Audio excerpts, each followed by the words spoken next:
ጭንቀት ከምን ይመጣል? ብፁዕ አቡነ ሽኖዳ ጭንቀት የሚመጣው ከቁሳዊ ችግሮች ይልቅ ከመንፈሳዊ ድካም እንደሆነ ያስተምራሉ።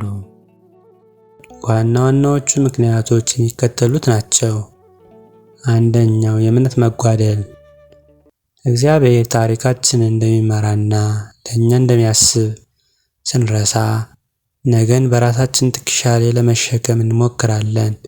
ያኔ ጭንቀት ይወለዳል። ሁለተኛ፣ ሁሉም ነገር ለመቆጣጠር መፈለግ። ሰው ከቁጥጥር ውጭ የሆኑ ነገሮችን ወደፊቱን የሰዎችን ሀሳብ ለመቆጣጠር ሲታገል ይጨነቃል። አቡነ ሽኖዳ እንደሚሉት የሚቻለውን ነገር ለእግዚአብሔር መተው አለመቻል የጭንቀት ምንጭ ነው። ሶስተኛው፣ ከመጠን ያለፈ የዓለም ፍቅር።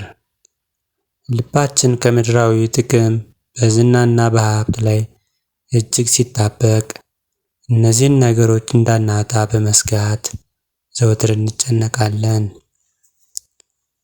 አራተኛው፣ የጸሎት ሕይወት መዳከም። ጸሎት የነፍስ ትንፋሽ ነው። ጭንቀት ማለት በጸሎት ወደ እግዚአብሔር ያልተወረወረ ከባድ ሸክም ነው። መፍትሄው ምንድን ነው?